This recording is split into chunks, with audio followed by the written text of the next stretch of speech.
Hi, this is Carson from Mac Saturn, and you're listening to Rock at Night. Are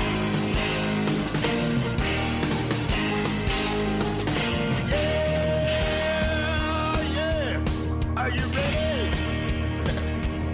Tonight I'm gonna take you on a little trip. We're going down south by the mighty Mississippi. I'm gonna take you to a place where lights live again. Bring your mother, your brother, and your best friend. I'm gonna show you where they dance out in the street. They'll tell you all about your body heat. I'm not gonna talk about it, just gonna do it. Get on down, if you feel up good, get on down. This is Charisse with Rocket Night, and I'm here with Mac Saturn in Detroit, Michigan, and we are talking about Michigan bands, the rich history of Michigan rock and roll, and we're trying to decipher, figure out, analyze why do so many good bands come from Detroit, and what is it about Detroit that makes it special? Well, we were talking about this for the past 10 minutes, and we forgot to start pressing record.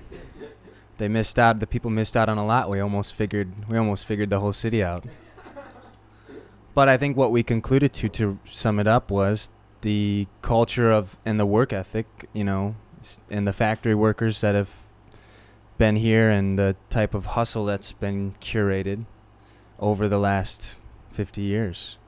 That's still somehow holding on, even in the times that we're in today, and the new mix of people, the completely new mix of people that we have here today, even in the music scene, still have that same type of thing. Somehow it's held on over the years, and it's just badass, You can't explain it. I think it's always going to be here, as long as there's music in the city, which I hope, but yeah, definitely is from that working culture, from the assembly line, like the Motor City. It's the Motor City still.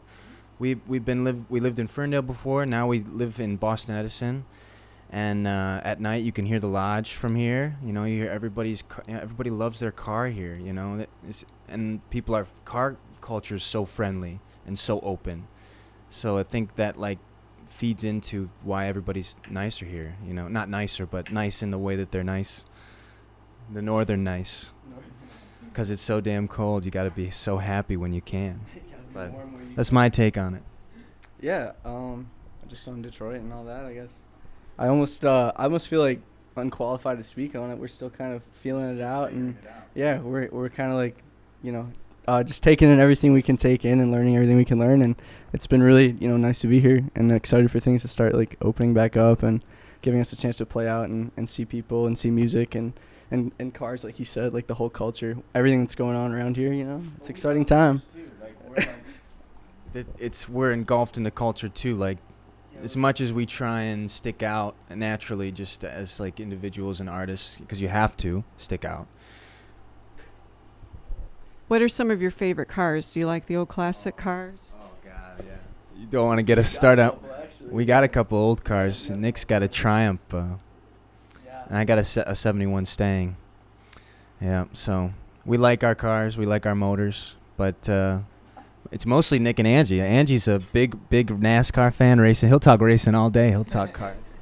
Yeah, well, yeah, my family's been in the auto industry for generations. Most of them have worked for Ford, so I'm a big Ford guy. But yeah, I've been a lifelong NASCAR and just racing fan in general. It's definitely one of my biggest hobbies, just following, and playing video games of racing and stuff like that. But yeah, it's definitely, just part of our culture and what we do here. Yeah.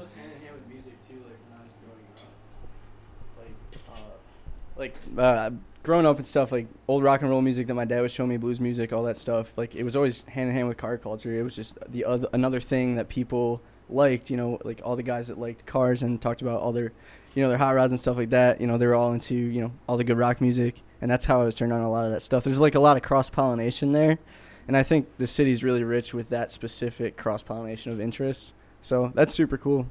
And yeah, me and Angie both came up working on cars and all that stuff with our dads and our families, and it's just deep-rooted for sure. But yeah, feeds into the music.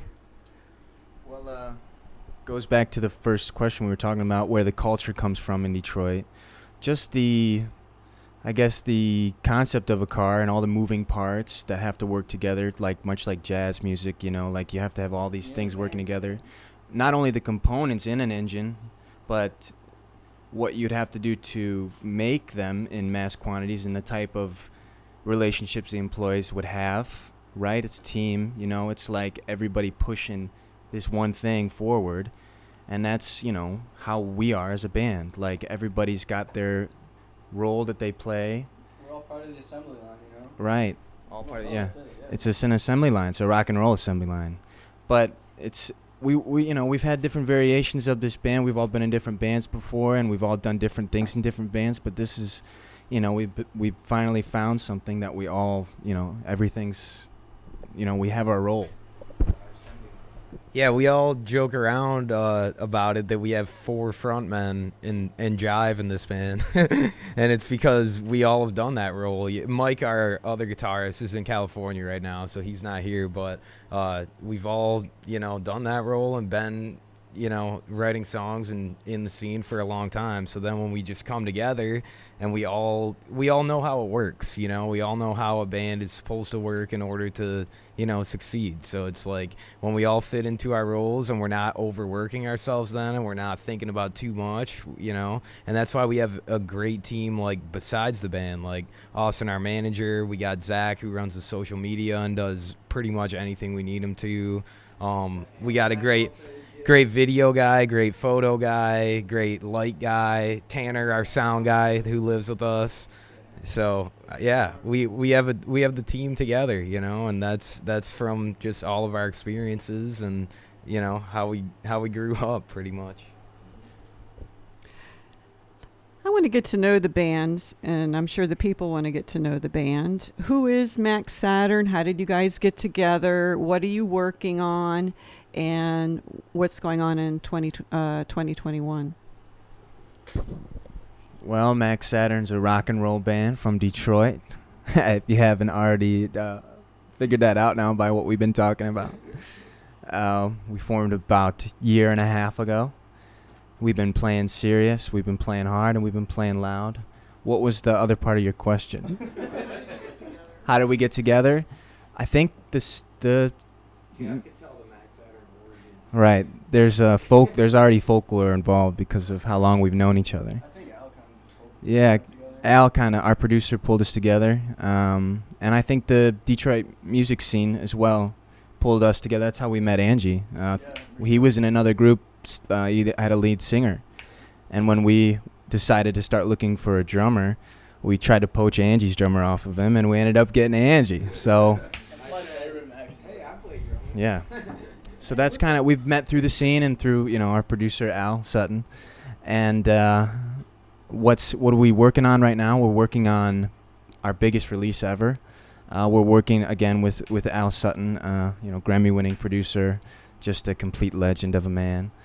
And we've been recording over in Royal Oak. We live in Detroit, but we've been working on this EP that's about to come out. I think it's in the finishing stages of mastering. Yep, so we're getting it out to the people that he knows and figuring out, our strategy for how we want to release it, who we want to go with, But, yeah, we're recording all summer and all winter, kind of coinciding with the pandemic. So we were really able, without having any live shows planned, we were really able to bunker down and just write a ton of songs. And even, moving from Ferndale, we wrote a ton of songs in that house. But this house that you see, we're writing a ton of new songs in here every day.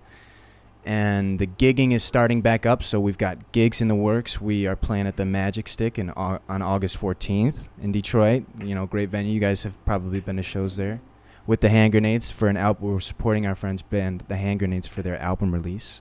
So that's going to be a huge show. That's probably our biggest event we got lined up. But shows are starting to come back. We're trying to get on festivals. Hopefully we'll get on Arts, Beats, and Eats here. So we're just excited to get in front of the local, people again and just play after writing for so long. So that's kind of what we've been doing and what we plan to do. I think that was all you asked. Now, the band's name is Mac Saturn. I know your last name is Mac, correct? Where does the Saturn come from? I like to as much credit as everything revolves around the Mac, baby, and that's it. You can print that one. That's the answer forever. But I think the name came out of the abyss, and we just, as a band, we hate change, so we always wanted to just keep it. It's never been a idea to change it ever, but I guess over the course of us keeping it, it's developed a new meaning to us, I guess, and we kind of, the Mac was a coincidence, but the Saturn, I think, the Saturn's what really stuck. Just, the symbolism it has as a planet alone, as well as an astrological sign, is kind of, I don't know, we jive with it, yeah, we just identify with it, I guess, oddly, and it wasn't drawn up that way or anything, but.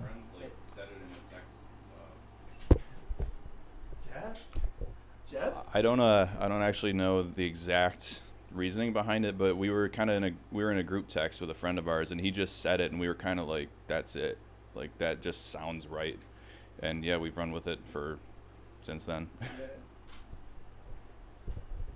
Yeah, I was gonna say it never really like felt unnatural to us, I think like sometimes after like 5 or 6 years of jamming on something, whatever, I don't know, like things get stale, but that always felt like it stuck around through whatever we were doing or working on at the time, and now it felt right to use it for what we're working on now. It just felt like the natural thing to do. Yeah, you come to identify with it. It's like a weird, I don't know, identity thing. Because what do you really call what we're doing? Like these 5 guys putting all their energy into this music, at this level that we're trying to do it at, as authentically and genuine and like intensely as we can, at this stage in our life. What do you call something like that? That's the hardest thing to put a name on. So I think we just always stuck with the one thing, and it's starting to become who we are. It's like backwards almost. It's fun. Have you like a planet? What? Okay, I noticed. Planet. I notice your logo has a very pop retro kind of font. And even your sound, when I first heard you guys, I was thinking like mid-60s Stones. Is that who you guys identify with? Because you do have kind of a nostalgic retro, and especially you, when you that Mick Jagger kind of feel. Yeah. Pop retro might be the best. Pop retro might heavy as a planet. And you guys want a job as marketing? That's amazing, yeah. We got to admit we love the Rolling Stones. I mean, who doesn't? You can't hide it. Dude. They're just the hottest band of all time, man. Well, for as long as they can hold on to it. They're going to be in trouble here in a minute. But, yeah, I think the type of music we listen to and the relationship we have with music that's been released is very interesting. And I think it goes very deeply into how we write songs and how we interact with each other and how we communicate with people even. The rotation of music is like we've got these pillars of obviously bands that we always listen to, like Steely Dan and the Rolling Stones and Willie Nelson, and that list is thick deck. But we've got this rotating plate, always new, and we get into something new every week, like Oh yeah, definitely. Like there's, like he's saying, we have the go-tos, and then everybody's kind of got their own like kind of niche or subgenre that they're into, or like even just in passing. And so you pick up on things from every corner of music, and it's such a broad spectrum. And I'm always so excited about that, because I really just think you kind of learn from anything. You can take something from any kind of music as a musician, as a craftsman, and that's something that you should be excited about. And like I think anytime, like I've been really into world music this year, stuff like that from out of the country. Angelo showed me a ton of like heavy, like Angelo and Jeff both actually, ton of like metal and heavy music stuff that I would never have been exposed to. Carson's into like the reggae, they're in the country and western stuff that we're getting into, tons of jazz. Like it's just an obsession with learning everything we can all learn about every kind of music, so that when it comes out of us, it's the most authentic, genuine, not through some conception of like what we think this might be supposed to sound like or whatever, like what it should maybe sound like. This is what we know, and it's coming back out of us in a genuine way, Your music has that retro feel, yet we're talking 50, 60 years. ago, you know, when the Stones came out, and you're saying that you like a lot of the Steely Dan, which is 70s music. I noticed a lot of the bands in the millennium are kind of going back to that. Did your parents play that kind of music at home, or why that era? Why are you attracted to it?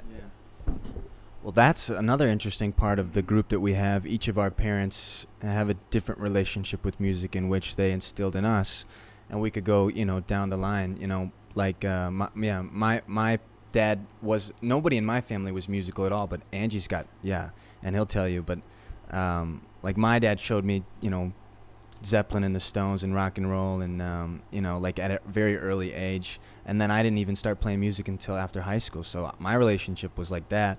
Angie's dad's been a piano player.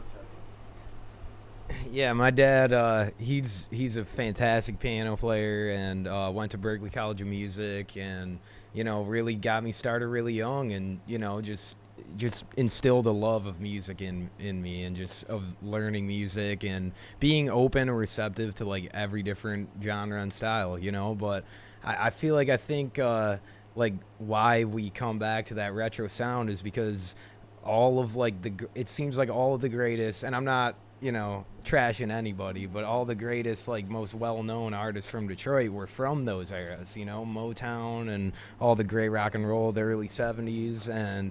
But we've had Kid Rock and Eminem and some great artists since. But at the same time, like that's where Detroit's roots were. So we're just trying to keep that alive, and keep that soul and energy. And yeah.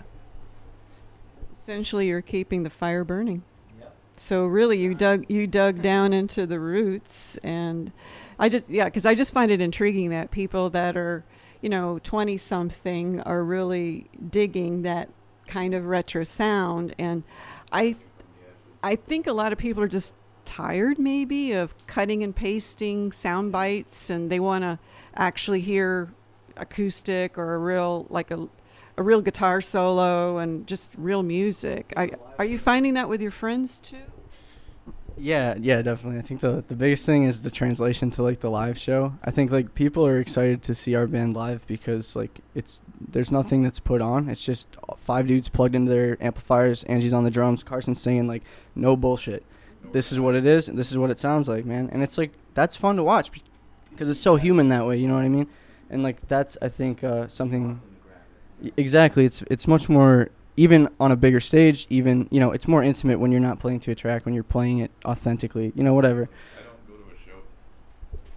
I don't go to a show to like hear a pre-recorded thing. Like, I mean, that music has its place, and I like a lot of that music, but yeah, like I like to see someone plug in and play an instrument.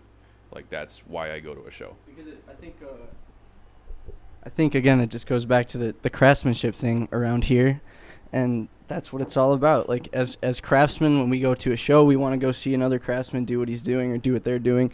And that's I think there's something so attractive about that as an audience member. I think that's what keeps people interested in that kind of sound.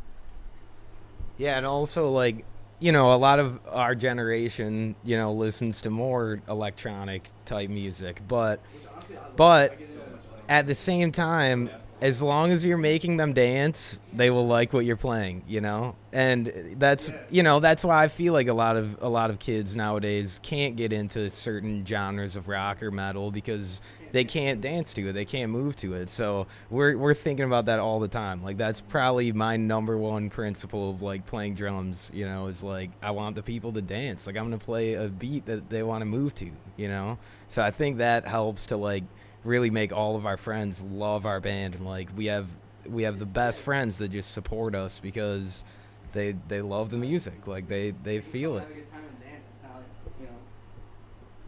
Yeah, I think that's always the trick. And to bring it back to like my relationship with music as a younger person, the way that my parents brought me up with it and stuff, like my dad was a very like craftsman focused, like that kind of brain musician. He's a drummer. He's been a rock and roll drummer forever. Like he's the man. I mean, he always preached that sort of like. He always preached that sort of like when you go see a band live, they should be tight, and if you're gonna be in a band, you shouldn't get on stage unless you're tight. And like that's just his attitude about it. And as hard-nosed as he was, my mom, on the other hand, loved pop music and like Michael Jackson and Shaka Khan and like all that stuff. And so like I got just as much of the other side of that, and so that infectious like that retro pop thing is like I want to almost trick people into dancing to pop music through like a rock and roll lens, you know what I mean? And I think like Angela was saying, people like to come see that because like even if you don't like guitar music, you can still dance and have a drink and have a good time, and like that's worth, I think, aspiring to. Yeah, rock and roll doesn't have to be something that your parents was into and now you know, it's kind of coming back like bell-bottom jeans. It's something that's always been around, and it's something anyone can dance to. It's universal music, you know.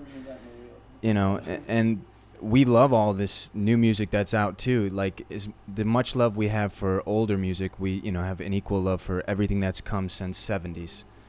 Well, even recent bands like yeah. There's even bigger bands like The Strokes and the Arctic Monkeys are still putting out great music. A lot of UK acts.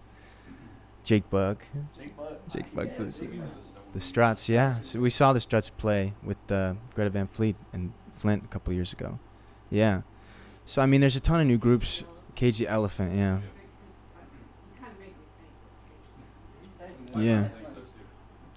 But the authentic sounding stuff, like how it sounds old but new, like you're saying, our music sounded to you. We want more of that, to come out. And there's such a responsibility as an artist in this time, like of 2021. Like this is, especially with everything that's happened in the last 2 years, this is the time. We have a responsibility to do something here. We got to keep this thing going, because stuff will die out. It will go away, and things move so fast now. You gotta hold on and carry on the tradition of culture, because that's just as important as family. I think it's just like, honestly, even to that point, it's not something we are cognizant about, really. I think it's just really who we are as a band and as dudes, and like that's what we believe in. And I think that fire just burns deep. We just love our music. We love playing rock and roll for people, for whoever wants to listen. So, and we're gonna keep doing it as long as we can, I think. I just like the reason I do this is because I want to make people feel the same feelings I get from listening to music and going to shows. Like, that's what it's all about to me. And to know that even one person gets that feeling that I'm looking for, then like that's the goal.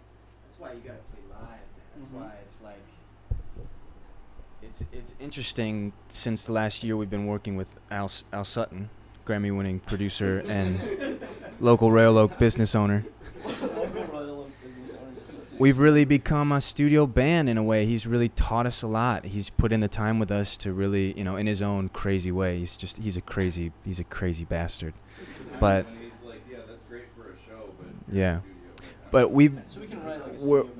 we're normally a live band. That's how we cut. We're your Detroit band. We grew up and just played anywhere. PJ's Lager House three nights a week we did one time. It's like we're a live band. We've always been a live band because of what Jeff said. We want people to experience what we're experiencing. We want them to be right there. You want to take them along something, and that's why a show is so important, But the studio, we've been able in the last year to make these songs and these sounds in the studio that we could have never even dreamed, and that you can't do live, or we can do live now that we've wrote it, but think to do it live. The ceiling of possibility. The ceiling of possibility when you have somebody like that taking you under their wing is so high, and like we learned so much so fast. It was like rock and roll boot camp, and it was crazy. So like now we can kind of write like a studio band when we're in here working. We can practice and think like a studio band, and then when it comes time to go play a show, we just change gears a little bit. Yeah, it's like two-headed monster. It's like two. You can have two. And I think when we were a little bit younger, we didn't think like that, But there's two things going on at the same time, two forms of communication, like right there and right here. It's very different, but it's the same. It's like the personal musical experience and then the community. Yeah. Has that changed your perspective on what you write about, like your songwriting themes and topics?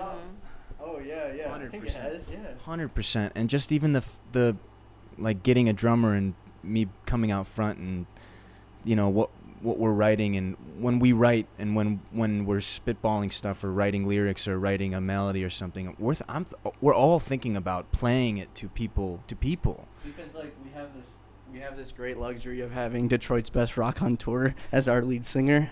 And so with that, you can, sorry, Jack, with that, you can write songs that are very immersive and you can get creative with the way that you tell a story. And like, that is, to me, is like, that's a blast. Like that part of songwriting, that gets my brain going, And so like we can get so creative and we get inspired by, whatever films we're into at the time, movies we're watching, what things like, we take inspiration from anything, and it's cool because the sky is really the limit. Yeah. Now you have an EP coming out. I'm presuming that you were planning to do maybe a tour. Are you planning to do a tour? And you said you really are a live band, so you really should be traveling or showing yourself live and everything. Tell me about plans in that area. Yeah. Well, Mr. Rockefeller of the touring world, if you're listening to this recording, we'd love to play the biggest show you could possibly get, and I think we would knock it out of the park. Yeah, and we want to be the first band to play on multiple planets. Just some small dreams. But our plan is to play. Obviously, the last year or so, that hasn't been a dream to have. I mean, we have dreamt it, staying up late at night, tossing and turning. But now we can start dreaming to play in front of people again. So it's like a second coming of, it's great. So that's new, and we plan to play everywhere, anywhere. We want to get out of the state and play to other people, and that is the plan. We don't know exactly how we're going to do it, but we're... Right, yeah. But yeah, we also want to, do stuff here and play here a bunch and get this culture turning more and more and more. There's a lot to do. But the plan is to play out and to get on the road. We don't know with who yet, but maybe the Rolling Stones will pick us up to open for them. If they dare. If they dare. Any last words you would like people to know about who Mac Saturn is, or? No, last words, I got freaked out. What's wrong? It's not like you're dead. The last words of Mac Saturn will be this. Listen to it, enjoy it, dance to it, and if you get a chance to see us live, come give us a kiss or something. We're excited to be back out, and we're excited for this. Right? Yeah, be vaccinated. We're excited to be back out and to have music coming out again. We're just excited for everyone to hear the hard work we've been, putting in, and for everyone to hear this, this new group. And I think that's just about sums it up. You're listening to Rock at Night. The introductory song, Get On Down, is from blues artist Billy Bass Alford. Look for his music at ReverbNation.com.